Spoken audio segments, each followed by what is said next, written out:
दंडवत गोविंद गुरु बंदो अभिजन सोए। पहले भय प्रणाम तिन नमो जो आगे होए। गुरु को कीजे दंडवत कोट कोट प्रणाम। कीट न जाने ब्रंग कोयो गुरु कर आप समान। सत साहिब। हाँ तो भक्तों, आज का प्रसंग कबीर जी का मगहर से सशरीर सत्यलोक गमन, यही प्रसंग रखने का प्रयास कर रहा हूँ, तो सुनिए बड़ी गौर से। जो मगहर में मरता है वह गधा बनता है और काशी में मरने वाला स्वर्ग जाता है।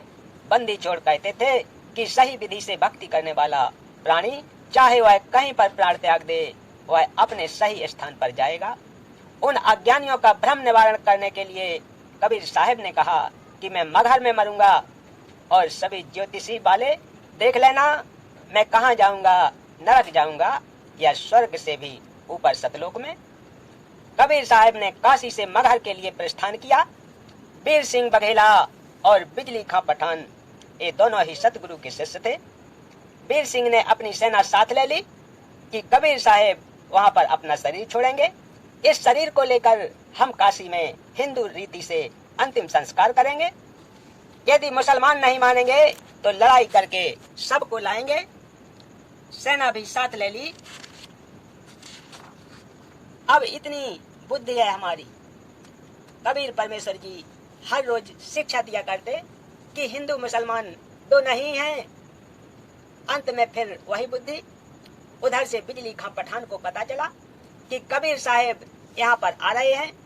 बिजली खां पठान ने सतगुरु तथा सर्व आने वाले भक्तों तथा दर्शकों की खाने की तथा पीने की सारी व्यवस्था की और कहा कि सेना तुम भी तैयार कर लो, हम अपने पीर कबीर साहब का यहाँ पर मुसलमान विधि से अंतिम संस्कार करेंगे। कबीर साहब के मगहर पहुंचने के बाद बिजली खां ने कहा कि महाराज जी स्नान करो। कबीर साहब ने कहा कि बहते पानी में स्नान करूंगा।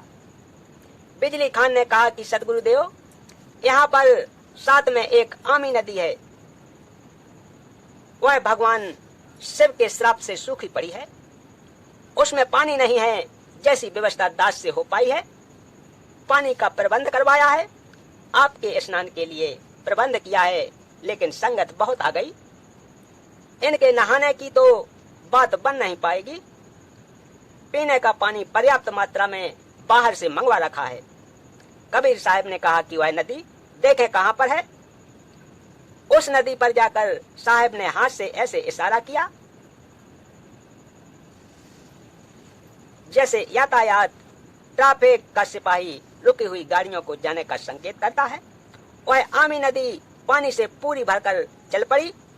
बोलो सतगुरुदेव की जय। सत साहेब।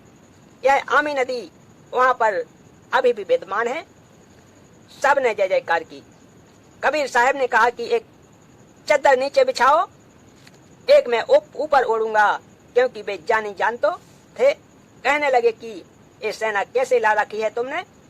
अब बिजली खां पठान और बीर सिंह बघेला आमने सामने खड़े हैं। उन्होंने तो मुंह लटका लिया और बोले नहीं। वे दूसरे हिंदू और मुसलमान बिना नाम वाले बोले कि जी हम आपका अंतिम संस्कार अपनी विधि से करेंगे। दूसरे कहते हैं कि हम अपनी विधि से करेंगे। चढ़ा ली बाहें, उठा लिए हथियार तथा कहने लगे कि आ जाओ। कबीर साहब ने कहा कि नादानो, क्या मैंने यही शिक्षा दी थी 120 वर्ष तक? इस मिट्टी का तुम क्या करोगे? चाहे फूंक दो या गाड़ दो, इससे क्या मिलेगा? तुमने क्या शिक्षा ली मेरे से? सुन लो, यदि झगड़ा कर लिया तो मेरे से बुरा नहीं होगा। वे जानते थे कि ये कबीर साहब परम शक्ति युक्त हैं। यदि कुछ कह दिया तो बात बिगड़ जाएगी। शांत हो गए, पर मन में यही थी कि शरीर छोड़ने दो, हमने तो यही करना है। वे तो जाने जान थे। उस दिन गृह युद्ध शुरू हो जाता, सत्यानाश हो जाता, यदि साहब अपनी कृपा न बरतते। कबीर साहब ने कहा कि एक काम कर लेना, तुम मेरे शरीर को आधा आधा काट लेना, परंतु लड़ना मत। ये मेरा अंतिम आदेश सुन लो और मानो। इसमें जो वस्तु मिले उसको आधा आधा कर लेना। महीना माघ शुक्ल पक्ष, तिथि एकादशी, विक्रम संवत 1575, 1575 सन 1518 को कबीर साहब ने एक चद्दर नीचे बिछाई और एक ऊपर ओढ़ ली। कुछ फूल कबीर साहब के नीचे वाली चद्दर पर 2 इंच मोटाई में बिछा दिए। थोड़ी सी देर में आकाशवाणी हुई कि मैं तो जा रहा हूं सतलोक में, स्वर्ग से भी ऊपर देख लो चद्दर उठाकर, इसमें कोई शब नहीं है। जो वस्तु है वे आधी आधी ले लेना, परंतु लड़ना नहीं। जब चद्दर उठाई तो सुगंधित फूलों का ढेर सबके समान ऊंचा मिला। बोलो सतगुरुदेव की जय। सत साहेब वीर सिंह बघेल और बिजली खां पठान एक दूसरे के सीने से लगकर ऐसे रोने लगे जैसे कि बच्चों की मां मर जाती है। फिर तो वहां पर रुदन मच गया। हिंदू और मुसलमानों का प्यार सदा के लिए अटूट बन गया। एक दूसरे को सीने से लगाकर हिंदू और मुसलमान रो रहे थे। कहने लगे कि हम समझे नहीं, ये तो वास्तव में अल्लाह आए हुए थे और ऊपर आकाश में प्रकाश का गोला जा रहा था। बोलो सतगुरुदेव की जय। सत साहेब तो वहां मगहर में दोनों धर्मों हिंदू तथा मुसलमानों ने एक एक चद्दर और आधे आधे सुगंधित फूल लेकर 100 फुट के अंतर पर एक एक यादगार भिन्न भिन्न बनाई जो आज भी विद्यमान है। तथा कुछ फूल लाकर काशी में जहां कबीर साहब एक चबूतरे पर बैठकर सत्संग किया करते, वहां काशी चौरा नाम से यादगार बनाई। अब वहां पर बहुत बड़ा आश्रम बना हुआ है। मगहर में दोनों यादगारों के बीच में एक सांझला द्वार भी है। आपस में कोई भेदभाव नहीं है। हिंदू और मुसलमान ऐसे रहते हैं कि जैसे मां जाए भाई रहा करते हैं।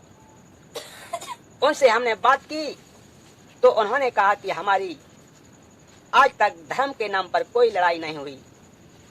वैसे कहा सुनी तो घर में हो जाती है, फिर भी हमारी आपस में धर्म के नाम पर कोई लड़ाई नहीं होती है।